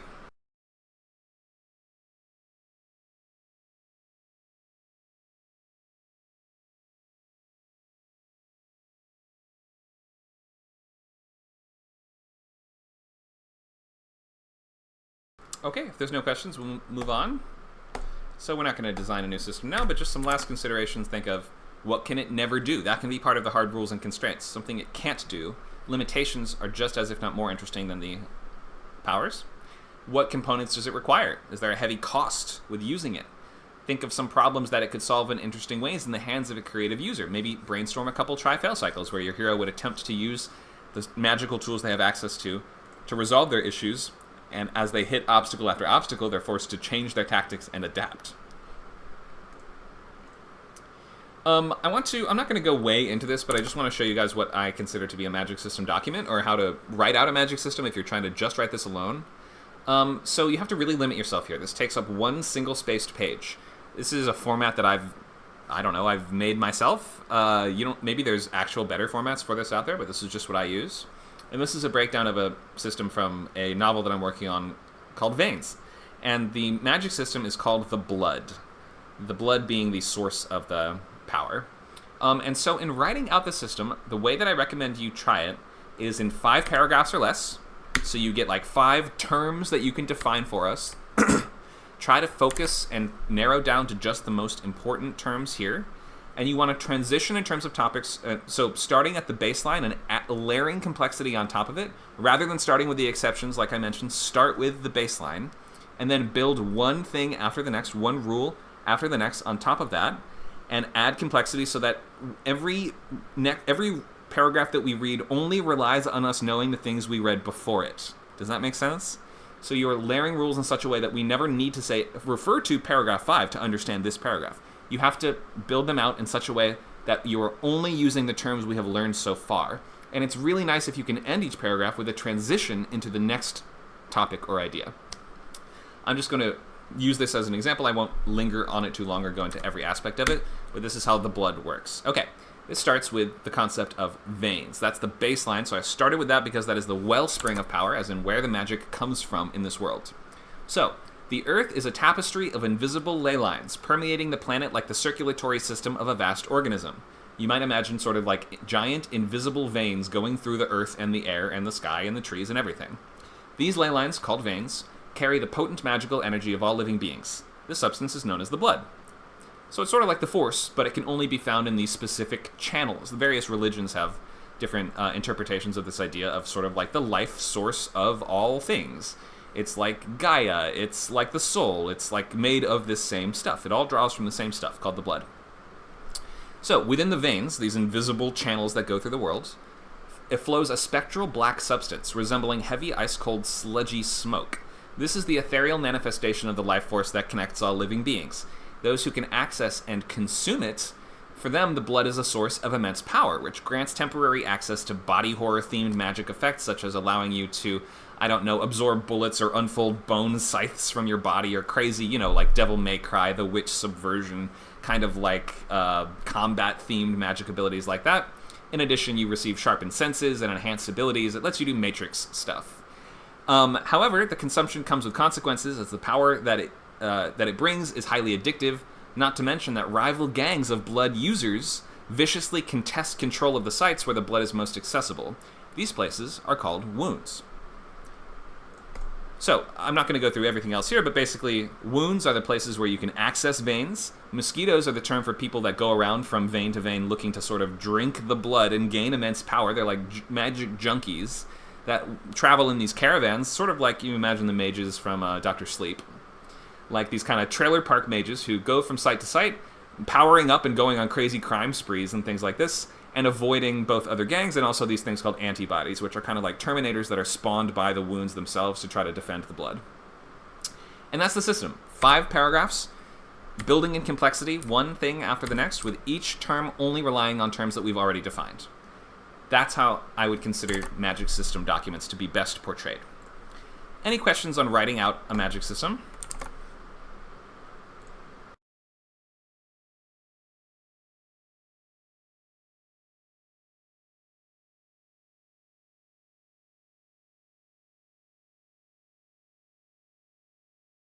Great, no questions. Let's keep going.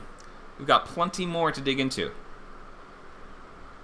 So, portraying magic. Portraying magic on screen is very different from doing so in a book, because in a book you can do so much more within the characters' minds and feelings. You can say, like, he wrapped his mind around the concept and he dragged it into his brain. It's like, what does that look like? If we were to see that on screen, would that look like a magical, spectral, shimmering purple fist exits the guy's head and grabs something and pulls it into his mind, or would that look dumb? You don't have to worry about what it would look like, because the fact that we can sort of imagine it ourselves gives us, the reader of a book, a lot of the ability to create the special effects ourselves, so to speak. You can leave more up to the imagination. When you're portraying magic on screen, I recommend avoiding this concept of invisible forces when you can, except occasionally sometimes to perhaps depict overwhelming cosmic powers. Invisible forces, what do I mean by this? This is when, I think... you'll sometimes see in a story about a possession or a haunted house, a character will just get picked up and thrown across the room, and they slam into the wall. Or an object gets picked up and thrown around, or like you have a character that gets like pulled into the sky by a god or an alien abducting them or something like this. So I recommend staying away from that unless you want to pick like cosmic horror, aliens, gods, or something like this that are interacting with the characters that sort of feel overwhelming and like we couldn't possibly understand what caused that or why that happened, or like what could have stopped that. When it comes to invisible forces, usually they feel much looser and flimsier, and it's helpful if you have actual visual causes of the things happening within the scene, whether that is a character that... So, like, you could have a character get picked up and thrown around the room. It's helpful if you have another character that's like, ah, yes, my voodoo doll. I will take my voodoo doll and throw my voodoo doll of that person, and that will make them get picked up and thrown from one place to the next. Or you could have a character that just thinks really hard and makes somebody die, or you could have them cut a string, or break a stick, or, like, do some visual thing that shows us that something is happening. that I think is usually in terms of TV where you want to be. And the examples I want to draw from today are largely from Constantine. I haven't actually watched the TV show, but I have read the comics and I have seen the movie 100 times, so I'm mostly going to refer to the movie. Let me just talk or speak to one more point before I go into Constantine. So, a little goes a long way. This is also a great TV and movie tip where sometimes you show less of the magic happening and it feels more mysterious or magical. Think of something like The Witch, the 2015 Robert Eggers movie that won Best Director at Sundance and things like this. Sometimes something being out of frame makes it feel more menacing or more mysterious or like scarier than what we otherwise would want to imagine. Think of the scene where Thomason speaks to the adversary at the end, Black Phillip, so to speak. He kind of stays in the shadows. We only see like his boots or his gloves or just like glimpses of him that make him feel sort of more powerful or more interesting, more mysterious. Sometimes just a character lighting a candle or taking a single drop of paint and putting it on something like that can feel more impactful, especially if it's played with a lot of importance around it. Like if we have a lot of build-up and music and tension leading up to your character just breaking a stick, that can make that event feel momentous and impactful, even if what we were actually watching was incredibly simple and non-exciting, non-visual. So avoid invisible forces and also consider that you don't need to have lots of CGI for something to feel magical and cool. Let's get into Constantine. So I really like how the arcane rules, components, and focuses are portrayed in this movie. Characters can't just pull magic out of nowhere, or humans can't. Devils and angels can, but humans often need tools, processes, and procedures of various kind in order to access these things. Whether that is the cat that John needs in order to go to hell, or the way that you gain the sort of sight to see demons, using we have to drown you, and you have to essentially cross over the veil of death and come back. So the way that we do that is Constantine literally holds Rachel Weisz's character underwater in the bathtub until it shatters. It's like her dying and sort of being reborn from hell, and she emerges smoking as if she was just, in boiling water. So having that really visual element and the components and focuses really allow the magic to feel like it has you can even trick us into thinking there are more rules than there really are if you just give us some of those rules and show the characters accessing or using those magical things by operating the proper tools in the proper way. And those things can kind of feel sort of, the more that they feel sort of arcane or timeless, like these could have been rules that have been applied in various ways throughout all of history. That can be a great way to start as well. Like the cat could be something that people used hundreds of years ago. The light bulb thing that Papa Midnight uses in the basement of the club, I'm not quite sure if there was some version of that they used in the past, but it still is a very visual, cool way of showing that. Taking that like filament of a light bulb and stabbing it into John's chest is like just such a over-the-top, visceral way of showing that magic working. I also think don't show everything is a cool trick to use here sometimes, where I mentioned keeping things in the darkness, but sometimes like just refusing to show something can make it feel so much more impactful too. Think of when John goes to hell to find, I forget Rachel Weisz's character's name, but her sister, to check if she's there. He actually makes her leave the room. He's like, I'm going to sit in this chair with this cat. You have to go out. And then the second she closes the door, if something happens, and she opens the door and sees him in there, smoking as if he was just on fire. So keeping some stuff off screen is a great way to build intrigue and interest around that thing and make it feel sort of more powerful and impactful sometimes. Cost and consequences. There are multiple ways that comes up in this story, but the clear one is after they go on this trip to a hell or heaven, I need to eat. Like, you see, it just really takes it out of people. Like, it saps your energy and makes you ravenously hungry, and just physically takes a severe toll on you. I also really like the cost and consequence of the demon sight thing. The fact that some people can see demons and angels comes with a very sharp and very obvious, very clear, easy to understand cost. You can see them, they can see you. And it just sort of makes sense. It feels like it has that element of balance to it, like it has a push and a pull. It has that sense of equal and opposite reactions can be really key in making hard magic feel like coherent and logical even within a series where it's not really, but you just sort of make it feel like it is. Push and pull, cost and consequence. Any questions on portraying magic on TV, or maybe great examples of magic portrayed you guys have seen before?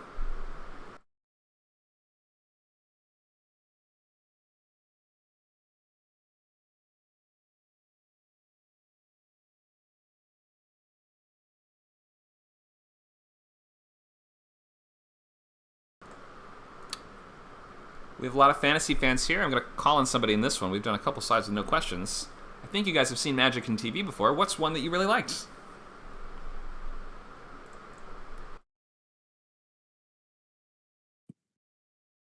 I liked Just Add Magic, and it's kind of young. Okay, Just Add Magic. Is that a show or a movie? Yeah, it was on Amazon. I think there were 3 or 4 seasons. It's about a girl who inherits from her grandma a cookbook that you create basically magical spells with special food and these rare herbs. When you add herbs, say, to lemon bars, right, it gives you, let's say, the ability to play a perfect game of soccer or whatever, but there's always a cost. But they don't learn the cost until after they do the spell, and eventually they start being able to foresee what the cost. It's all about kind of learning how to even read the book at first. And then over the series, her grandma is silent. She doesn't speak. And it turns out there's a spell that's been cast over her and like 3 of her friends. And so there's this arc over it where we unravel sort of this generational arc. But each week, there's a specific little magic spell in the book. I'm kind of going after that format for my own show a little bit. But it's pretty light. I think it's probably Y7. So like Dragon Prince age. Sure. Yeah, that's a great hook though. So cooking theme, cooking magic system, and it sounds like they behave a little like potions, right? So it's like a recipe that creates a discrete magical effect.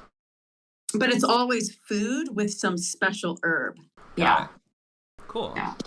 Yeah, that's a good example of how we can sort of take something unconventional like cooking or weaving or blacksmithing or like any other craft or profession and sort of find a way to turn that into a magic system. That can be really fun. Nice way of visualizing it. Go ahead. It's really old, but Bewitched. I like the fact that for her to cast a spell, she sort of twitches her nose, so we know she's doing a spell. And the sound of the show like tells us that's what she's done. And I can't remember if sometimes it's actually sparkles or not, but like even if the spell is invisible, we know it's been done because she twitches her nose and there's like the chimey sound. So it gives us the indication that whatever's then happened to the other person is because of her. Yeah, that's such a simple visual element that showcases how the magic is working. Like, it's helpful to have something like that. You could see it maybe in a book version of this, you wouldn't need that, but it's so useful in TV. Have you guys seen The Magicians? The Magicians? No. Tell us about it. So The Magicians such as circumstances, and there's like 4 levels. The first level is like your hand gestures. They have to be at the correct angles, right? But depending on how close you are to like a body of water, the alignment of the planets, you have to adjust your lower level circumstances, like the angles of your fingers, right? Depending if it's like the Mars equinox, right? Then you have to adjust your angles of your fingers. So each level gets kind of adjusted by the like whatever circumstances are higher. So if a god gives birth to a baby, right, that screws up the entire magic system below it. So you've got to knowledge, knowing what's gonna happen, right, above you determines how you can use magic. Like okay, if the interesting. god, if you kill the god of magic, right, that kills the circumstances for the entire realm. Does that make sense?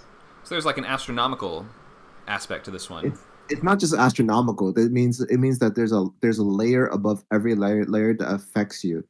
So it's like if someone farts in another planet, it might affect your circumstances of the magic that you're trying to create. And so you have your own personal circumstances, like your personality, that makes you more adept at a certain level of magic. So it goes all the way down and it goes all the way up. So it goes infinite in either direction. From internal personality to external global cosmic circumstances. Okay, interesting. And this is based on a book series that I'm sure goes into even more detail than the TV show does. No, it doesn't. It doesn't. The magic system was further cemented after he wrote it. he's not really a great magic system writer. It's just that like people force him to like kind of write it out, and so he just like kind of ekes it out little bit by little bit. Yeah. Okay, good to know. Thank you for that. So we're to the end of our slides on magic and fantasy and TV. We've covered a lot of ground. We could either go into picture prompts, or your guys, do you have log lines or pitches for fantasy shows?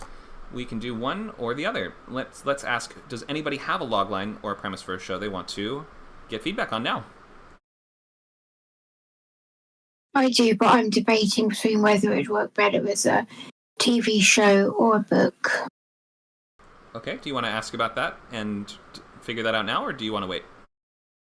I post the premise. Again, this is like half-baked. It's I came up with it when I was thinking about ideas for my mentor for the book, but then I was thinking I could see this being a TV show as well. So I'm kind of so there you go. It's a magical academy exists only in dreams, where kids from all over the world are secretly trained to become dream guardians who protect people from nightmare creatures. But when a small group of new students accidentally release the captured bad dreams into the real world, they must work with the strict deputy masters to recapture these nightmares in the real world. And then it would be, if it was episodic, each episode has them facing new creatures based on people's worst fears. Okay, almost like Nightmare on Elm Street 3. But for kids. But for kids, yeah. Okay. Yeah, like I don't imagine it being a horror. I imagine it being more there would be scary moments, obviously, but it's not like Nightmare on Elm Street where it's a horror. It's more sort of wholesome feel. Okay, Magical Academy exists in dreams. That is a great idea, where kids from all over the world are secretly trained to become dream guardians who protect people from nightmare creatures. So I have a question about that. Let me come back to it. But when a small group of new students accidentally releases the captured bad dreams, the kids must work with the strict deputy masters to recapture these nightmares in the real world. Oh, so they release them from the dreams into the real world. The kids must work with the strict deputy people to recapture these nightmares in the real world. Each episode has them facing new creatures based on people's worst fears. Okay. Or if it's a book, then it would just be like the story of them going through recapturing. And there'd be some villain. Questions. Are the deputy masters adults? If it's a book, no. It'd be an older kid and it would just be one. If it's a TV show, probably, because in a TV show I've noticed that the kids tend to have an adult with them where they're doing most of the work and there's this kind of unhelpful adult figure. Okay. That's kind of beside them. Because I mean, to begin with, it raises the question: why do we need kids to do this? And the simple answer seems to be, well, only kids can do this, or only kids have access to the dream world. But if adults can be the dream masters, why are they training kids to do it? Yeah, it's basically, I was going to go along the lines of the kids are the only ones that can actually like access the dreams. The dream masters were once kids who did this job, who stayed on to train the next kids. So I was thinking that the dream guardian that goes with them might be an older kid that's losing that ability. So there's kind of that conflict of he knows that he's going to just become an office guy now. Yeah, that's great. So I guess that question leads to just me wondering if that should be a big plot point, right? Like, rather than having adults be the mentors, have one of the key characters could perhaps even be an older a kid that's like at the end of his dream warrior or dream guardian term, and is maybe not happy about that, or maybe has some objection to that, or maybe could even you can use that for plot stuff. Yeah. What else? It could turn out that he was the one who released them, because then he could show his worth and stay around. Exactly. Yeah, makes sense. Or, this would prove to the adults of the world that the dream stuff was real, and therefore now I'd be able to stay in this society somehow. Yeah. Could work. I Go imagine ahead. there's like one or two actual like fully grown adults that like oversee everything, living in this dream dream world. They can't leave, but they've donated their Yeah, I lives wonder what to makes them training different. the kids. So, Um, yeah, you don't have to know I know this is a new idea, so you don't have to know the answers now. But yeah, no, that's a good question though. I would think also maybe you could even say the younger you are, the stronger your dreams are, or something like that. And maybe even then the younger characters would have sort of an advantage. Maybe your dreams are more volatile, or something along those lines. Yeah, or you more easily slip into other people's dreams. Right. That could be cool. Yeah, I could definitely see this working as a cartoon series, especially because the dream imagery it just is easier to portray in the animated kind of world. Yeah. Or at least easier to That portray thing- and not have it be horrifying. If it's TV, I'd imagine it being a similar style to Adventure Time. Sure. Yeah, for some reason I was thinking Foster's Home for Imaginary Friends, but that's kind of a similar look and feel. Yeah. I think it's a good premise, especially the idea of a place that only exists in dreams that only kids go to. That's a great sort of easy wish fulfillment kind of concept that I'm kind of surprised I haven't seen before. It's almost like this communal matrix that everyone can hack into. There's theories as to this collective subconscious that it kind of taps into, where this concept that has been pseudoscientifically explored before, but the idea that all human brains are like networked somehow. So it kind of taps on that. It's a very cool idea. I think you just need to maybe dig a little deeper into the source of your main threat. Is this going to be a problem of the week, or is this more like we accidentally unleashed the biggest, scariest nightmare of all, and now we need to spend many episodes gathering our forces to fight it, or something like that? So maybe it just needs to be focused a little bit. Go ahead. And what's your thoughts on whether this would work better as a TV show or as a children's book, a middle grade book? I think it could definitely be either, but you have more chances of getting a show if there's a book first, so I would say book. Yeah. That's what I was thinking. That's why I got into writing books. Same. I think I might put this as one of my submissions to my mentor then. The only reason I was against it was that she said that they're not really looking for fantasy at the moment unless it's outstanding or a really unique idea. But maybe this would be unique enough. Probably not, because it's just it's kind of like wizard school sort of thing. It just feels familiar, but I think it's a great idea. I'm not saying that it's not good. It absolutely is. It just may not be, it's not like weird, different fantasy. It's just very good fantasy. Yeah. A very good premise that fits the mold of what people definitely want to read. So yeah, my suggestion would probably be tackle this as a book first. And this could easily be like 100 books long. Like this is the sort of premise that you can just repeat forever. The kids never need to grow up. You don't need to explain why they don't grow up, really. Well, no, exactly. Or, you just get more kids in. That works too. Yep, for sure. But nice job with this. So just specificity and focus, especially in terms of the antagonist and the obstacles, that will help you delineate, is this a status quo versus a premise show, and where is that unifying element, the thing that brings everyone together and is sort of either a threat that we all must deal with, or is this just going to be every week there is a different threat that we must help or deal with in some way? Yeah. Cool. Thanks for sharing. Great idea. All right, we have 5 minutes left for last questions or log lines.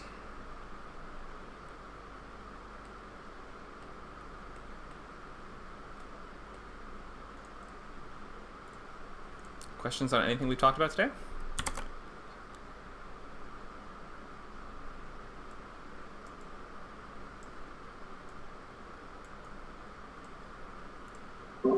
No, I'm good, but it's nice. Thank you for the class. Okay, thank you, Megan. Yeah, I guess there's no questions, so we can just wrap up. It's been really helpful, even for me that's currently working on a fantasy book or supernatural, but it's been helpful with the magic and what have you. So Great, glad to hear that. Thank you for coming, everybody. So as a preview for things coming up later today, we have a table read at 2 p.m. We also have a bunch of groups meeting today, so check your events tab if you want to see everything coming up. But we have poetry right after this. At 5 and 6, we have short story and fantasy groups, so fantasy fans, if you want even more you can't get enough, then come by at 5 or 6. And I forget which one is which. It's either 5 is short story and 6 is fantasy, or the other way around. But check those out. And we also have our WordCamp class going. If you're writing novels, especially fantasy novels, our upcoming boot camp, or our boot camp, which just started 2 days ago, will take you all the way from your completed outline to finished draft of your novel in 90 days. So that one's wrapping up in January, starting now NaNoWriMo National Novel Writing Month. So we hope that you guys will join us for those. Those next couple classes are free, and that's on WordCamp, which is Saturdays from 12 to 2 p.m. on our WordCamp server. And we also have Feature Bootcamp still going. There's a couple classes left, Friday 6 to 8. Once that concludes, it will switch to the Sunday slots, and they will swap. So Sunday will become features, and Friday will become TV. Okay, that's all we're doing for today. Thank you so much for coming by, guys. Hope you got some good info from this class, and we'll see you in the next one.